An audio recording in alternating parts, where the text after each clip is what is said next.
Welcome back, ladies and gentlemen, to Skyrim. My name's Camel, and welcome back to the Curating Curious Curiosities series, in which I curate to you the curious curiosities of one of Skyrim's holds. In this particular video, we will be covering the curious curiosities in the hold known as the Pale. The Pale is one of the 4 oldest holds in Skyrim. Its unique shape resembles that of a boot. The Pale is located in the central northern area of Skyrim, extending to the northern coast where Dawnstar is situated, the Pale's capital city. Its coat of arms is a 4-pointed star. The hold borders Hjalmark to the west, Whiterun to the south, and Winterhold and Eastmarch to the east. Most of the region is treacherously cold. Pine forests stand straight facing, with harsh winds whipping down the mountains. Only the southernmost part of the hold towards Whiterun becomes grassy plains. The Pale is sparsely populated with safe places for travelers few and far between. The Pale is inarguably one of Skyrim's least explored holds, so let us begin.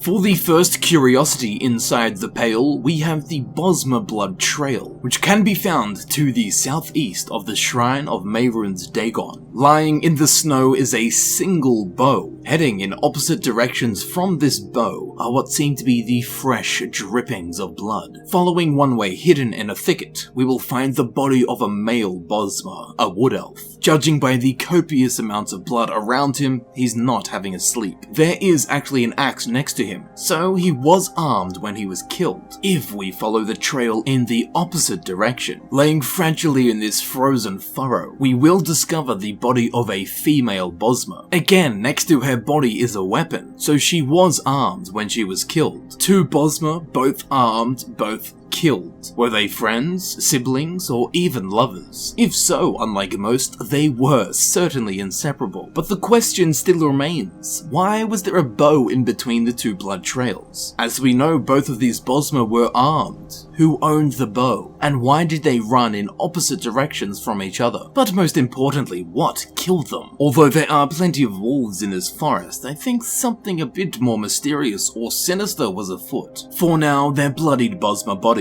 will be left to composedly crystallize. For this next curiosity, we have Mara of the Pale Border, which can be found to the northwest of Volunruud. Here we will find a shrine of Mara framed by this Dwemer arch. It marks the borders between the holds, the Pale, Hjalmark, and Whiterun. There is nothing else here but stones and snowberries. I highly doubt any Dwemer put this here, which makes me think that someone found this location and placed this shrine here long after the Dwemer's disappearance. Although the shrine must be frequently visited, as the candles are always lit. Mara, teaching people how to cross borders since the Mythic era. For this next curiosity, we have the 3-Road Rock, which can be found to the northwest of Stonehill Bluff. Hidden away, lying in the thick of this permafrost pine forest, we have the 3-Road Rock, which marks the meeting point of 3 separate roads. This rock is of quite a strange shape. Although, as far as I can tell, it holds no significance, it does catch the eye. On the very top, there is what seems to be a handmade pile of rocks, a cairn if you will. Were these stones piled by human hands, elven hands, perhaps the giants placed them here? I am uncertain. When it comes to this rock, feel free to take your pick.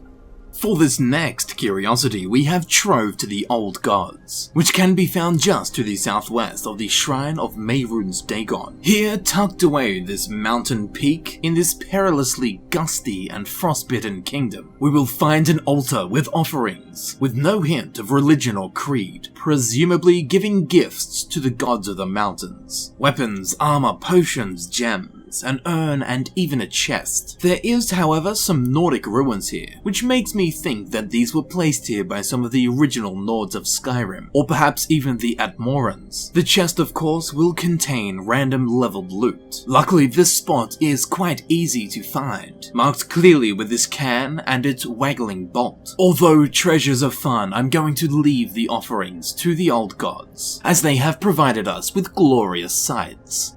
Next up, we have the ruined Book of the Road, which on the map can be found just to the southeast of Frostmere Crypt, and sure enough, lying all alone in the road is a ruined book. As you would imagine with a book that's been lying in the snow. Where this book came from, how it got here, the mysteries are too many to ponder. I like to think that it just escaped the library, decided to travel and become a shelf-made book. For this next curiosity, we have the Cairn of Mehrunes Dagon, which can be found just to the east of the shrine of Mehrunes Dagon. Below the shrine, at the bottom of the steps leading up to it, there is a cairn, once again well marked by its furiously joggling tongue of linen, decorated appropriately in the shadow of Mehrunes Dagon himself, covered in spatterings of blood and bones. With skulls, spines, and femurs, it is a true warning sign for travellers to steer clear of the shrine nearby. For this next curiosity, we have Ice Shard Den, which can be found to the southeast of Fort Dunstad. Outside this shallow cave, we will find the body of a mammoth, and standing inside the cave, we will find a giant, presumably the mammoth's friend or owner. The giant is lying in wait for the perpetrators of this crime to reappear, so he can punish them accordingly. We will find many bones, a dead elk, and even the remains of fresh kills. Presumably, Ice Shard Den belongs to this pack of wolves, although how they brought down this creature themselves, that is the question, as it is a mammoth task. Hopefully the giant gets his revenge and doesn't end up with his mammoth. Speaking of dead mammoths, we segue now into the Mammoth Graveyard, which can be found to the west of Loreius Farm. And here, bordering the plains of Whiterun, we have somewhat of a clearing filled with the skeletons of many mammoths. Judging by some of the decorations, this area is used by giants. Do they sacrifice their mammoths here, or do they bring them here to die when they are too old? Or perhaps even this is used as a poaching ground. I very much hope that is not the case. We will have to wait it out, as only Cairn will tell. For this next curiosity, we have Julianos' Fallen, which can be found to the north of Shearpoint. Laying alone on this back mountain ledge is a half-buried skeleton in the snow. Clutched in its arms is a shrine of Julianos, which admittedly is quite a strange thing to find indeed. Perhaps they were searching for a new home for this shrine, just as we find so many shrines peppered throughout Skyrim's wilderness. Ironically, although mission failed, it's almost mission complete, as the skeleton is an excellent marking point for this shrine's new location. Sadly, it looks like it just wasn't this disciple's time to shrine. For this next curiosity, we have the Waterfall campsite, which can be found to the west of Anga's mill. And here we will find a lit campfire, a tent, next to this raging waterfall and a river. Although it would seem someone has been here, there are no traces of inhabitants. Although someone must have been here, as the campfire is lit and raging away. And although this is a rather beautiful spot to choose to set up a campsite, there is a little bit more to it. It turns out that this cute shoot is hiding loot. So what are we waiting for? Once piercing through the vapor veil, we will find a strongbox, wooden crates with dwarven artifacts, and rare metallurgic ingots. There is also a chest that will contain random leveled loot. And there is also a skeleton, who at first I thought might have been the person who belonged to the camp. But again, that fire is lit. Fresh. So this skeleton is out of the question. Perhaps it was he or she who put this treasure here. But if that was the case, why would they stay in the waterfall and die? A very curious curiosity indeed. For this next curiosity, we have the Wayward Peak Summit, which on the map can be found to the north of Forsaken Cave. Here, on this treacherous crest, we will find a flag, a satchel, a helmet, and a weapon. But in my humble opinion, the best reward is the magnificent view. This was obviously placed here by someone at the peak of their climbing career. Although the purpose of leaving gifts up here, that does make it quite hard to sum it up. The easiest thing to do is to just sit back, relax, and soak in the picturesquely panoramic spectacle. For this next curiosity, we have Bandit's Hovel, which can be found to the northeast of Ustengrav. Here there is a destroyed shack that is now home to a single bandit, who wears an absolutely lovely necklace. And just like its owner should be, this shack is missing its roof. Luckily, there is a lovely lit, warm fire in the hearth. There are also some spare clothes and a chest, which of course will contain random leveled loot. It is actually quite a nice place to set up base, although it does seem to lack protection. For this next curiosity, we have the Horker Standing Stones, which can be found on a small island to the north of Highgate Ruins. On this small island, along with archaic Nordic structures, we have several Horkers, who have made this island their home, converting this chilled atoll into a home and living ground for the Horkers. A perfect place to come and praise the beasts. But for now, it is time to leave Prostitute Vehicle Island. For this next curiosity, we have the Brinehammer treasure, which can be found in the ocean to the north of the wreck of the Brinehammer. On our hands, we have a rather occult hoard. Below the surface of the brisk brine, we will find this sunken treasure chest, immersed in a frigid, watery embrace delivered by this sea of ghosts. And sadly, as amazing as it could have been, this chest just contains leveled loot. Although the questions still remain, where did this chest come from? Did it fall off the Brinehammer, or is this much older?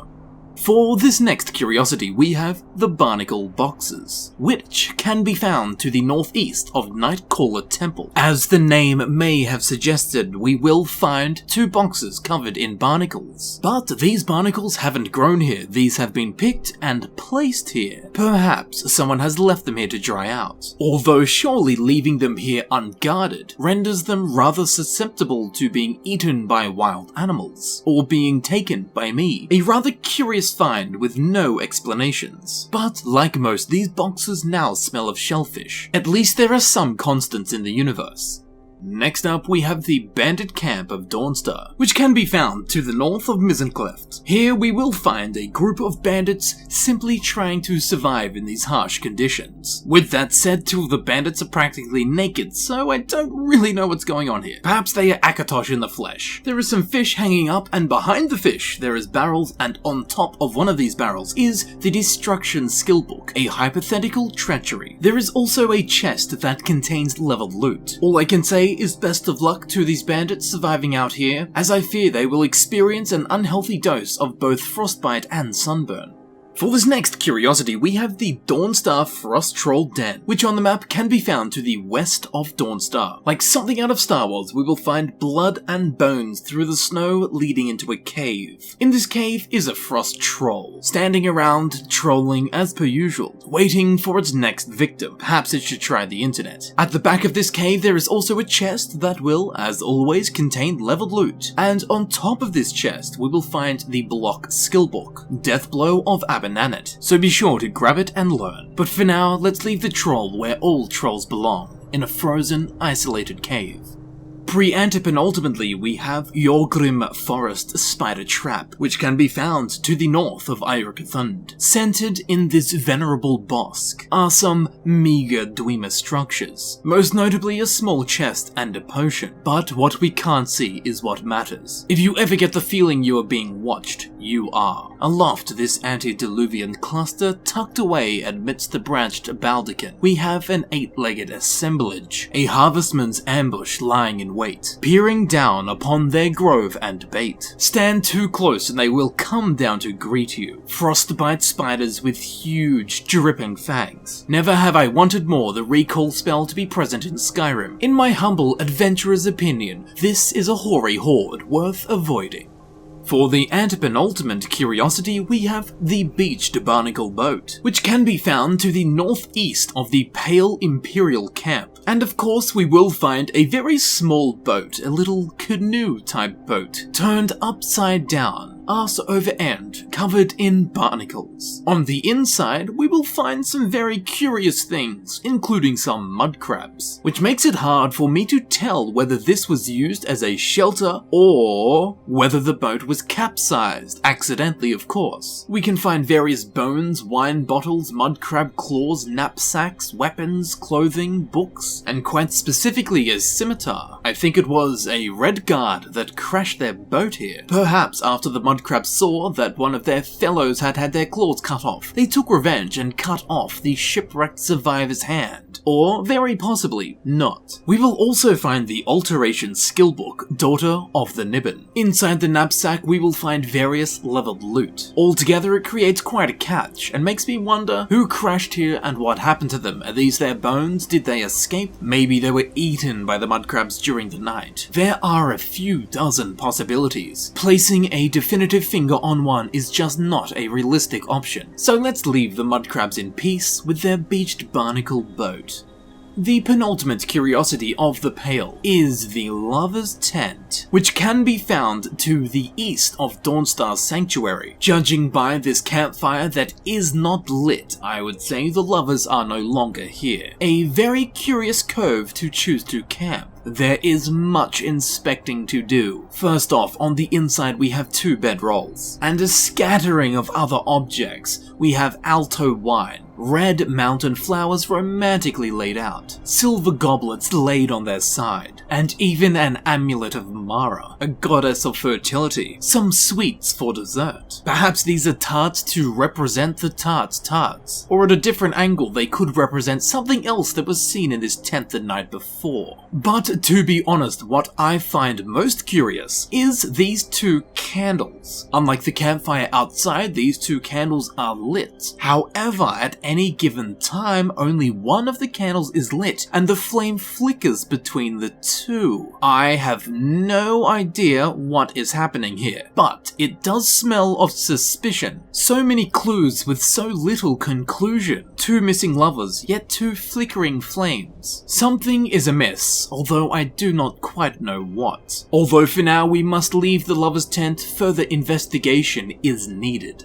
Ultimately, we have what is possibly the most visually ostentatious curiosity we have seen so far, Mehrunes Island. This can be found in the Sea of Ghosts on a small island to the north of the Dawnstar Sanctuary. As you may expect from something called Mehrunes Island, on this small island we can find 3 Mehrunes. These gorgeous glowing plants, what are they doing out here all alone on this small island? In the nearby town of Dawnstar there is an alchemist. Perhaps this is her secret growing location for the rare alchemical ingredient, Mehrunes. Maybe these roots of Nern came from Atmora and they're seeking asylum. It really seems that they have taken a liking to this rock. Irregardless of these Mehrunes' purpose, is there a more beautiful way to end off a Curating Curious Curiosities video than with the galactic wonder that the Elder Scrolls has to offer, leaving us all with a warm and magical feeling, unlike the hold we experienced it in.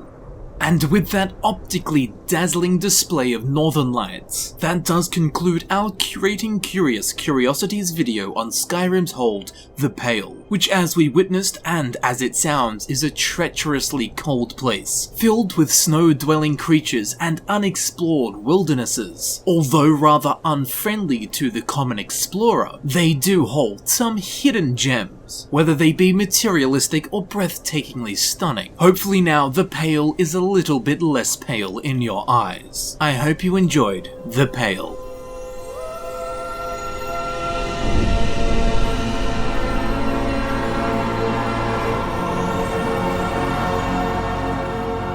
Thank you very much for watching. I do hope that you thoroughly enjoyed the CCC video covering The Pale. If you did enjoy this video and you would like to see other Curating Curious Curiosities videos, feel free to click on any of the links on screen. This of course will take you directly to a CCC video covering the hold in which you clicked on. Or you can check in the description where there will be links to all of the Curating Curious Curiosities videos, including the 3 bonus videos. There will also be a link to the playlist where there are CCC videos for not only Skyrim but Fallout 4. So if you did enjoy this video, please feel free to leave a like, it would really help me out. Be absolutely 100% positively sure to leave a comment with all of your explanations, theories and backstories for these curious curiosities. As I'm sure you will agree, a lot of them had very inconclusive endings, which will only come to light with the full power of the Skyrim community. So not just for me, but But for everyone else, be sure to leave your thoughts and musings behind these curious curiosities. If you think you know anyone who would enjoy this video, please feel free to share it with them. And as always, if you did enjoy this video and you would like to see other videos similar to this one, please subscribe. Through the power of analytics, it helps me know that people are interested in these kind of videos, and in the long run will result in more of these kind of videos. So with all that said, once again, thank you so much for watching. I do hope that you thoroughly enjoyed the curious curiosities in Skyrim's hold, The Pale. I've been Camel, and I will see you very shortly in the next video. I'll see you there in a second.